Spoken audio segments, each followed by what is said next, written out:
how you was talking about text searchable, that you make sure that your PDF is text searchable, right?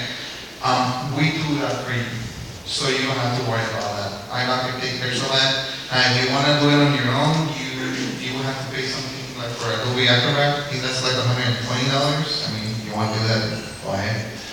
But I mean, we'll take care of that for you if you want to. We're just not going to add any attachments right now. We're just going to submit this stuff. And as you see, it'll give you the file size over here, so you can keep track of that and be able to submit your file. Okay, so we're going to click on next. And over here is where you're going to add your courtesy contacts. And as I already mentioned, if you want someone to be getting copies of everything to track trace of this case, then here's where you're going to add it. Usually, when you already have more than one courtesy contacts in your system, on your firm, all of them are going to appear over here. So for now, we're just going to add one. Click on Add New. And we enter whichever.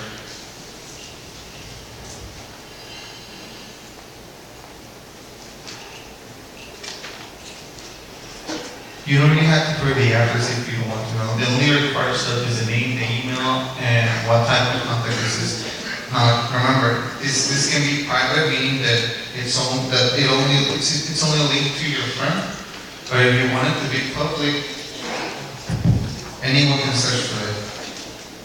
So, but for this case, we're just gonna make it private. So we're gonna add it. And here, it should take us back to where we were at. So you should be able to continue working on your filing.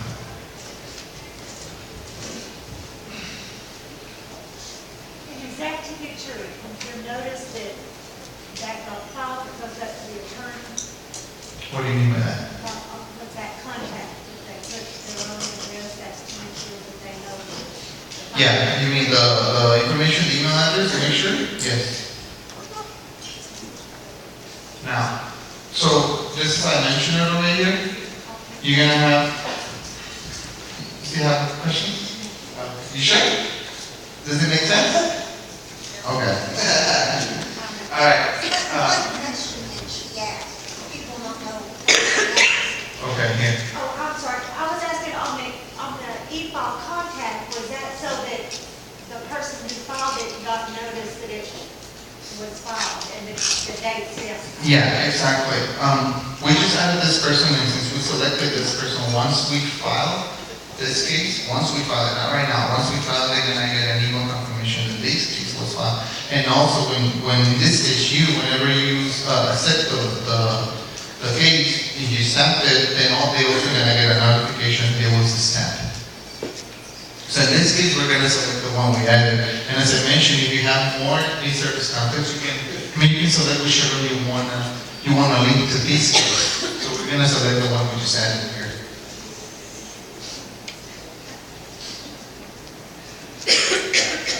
Okay, so once we get over here, this is pretty much for you to review everything you enter. You can always go back and modify anything you want to. Or as I mentioned, you know what, I'm just gonna leave and come back to it and then submit the file. But over here, it's gonna show you pretty much the basic information that you enter. And then at the bottom, it's gonna give you your billing information where you have to pay. Or you're gonna get charged because you already have your credit card number. So once you're ready for that, you just go all the way to the bottom and click on Submit Filing.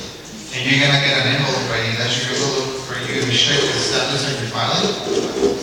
So over here, you can see you have an envelope ready. What you can do, you can either click over here, click here, or you can go back to your home and there's a button that says view your filing statuses and everything. But right now we're just going to do the shortcut. So we're going to click on click here. And we should be able, the case that we just submitted. And right now the status of it is going to be just submitting, she was submitted, exactly. So in this case, what happens is that she got that already. She might not see it right now, or whichever court you pick, they already got this. And you should be able to see the information whenever they reject it or accept it. You should be able to see it over here. If you wanna go into more details about your file you enter, you just click on view details. And then you should load all the information on that page, the parties, the fees, the documents that you attach to it. All of that should be over here. It kind of works like a receipt, if you have to print it for someone, you have that ability, you just click on print, and it should give you a nice printable form. And you can also download the file. If another person needs the file, you can always download it again by clicking on the document link. You can always download it, or you can, as I mentioned, print it.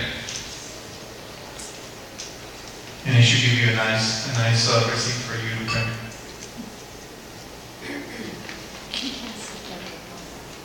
And then also you have that filter with it. That's pretty much self-explanatory, where you can filter your statuses. If you want to do a date range, and then you want to just be the ones that have been submitted, the ones that have been accepted, you can always filter that over there when you're just looking for a cost number. As long as the file that you submit already has a cost number, you should be able to look for it over here. Because, as for now, it doesn't have a cost number yet. Until the clerk accepts it, that's when it's going to have the cost number, and you can look for it over here. So,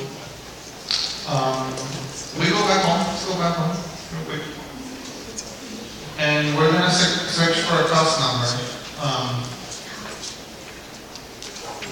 We don't really know what exactly I don't online, so we just copied it. But we're going to search for an existing case. So in this case, we're going to select the court. We're going to select the Supreme Court in this case. Oh yeah, the Paso County then. Whatever you want. Alright, so we search for the cost number, and you should see, you should get the list of cases that apply for that specific cost number.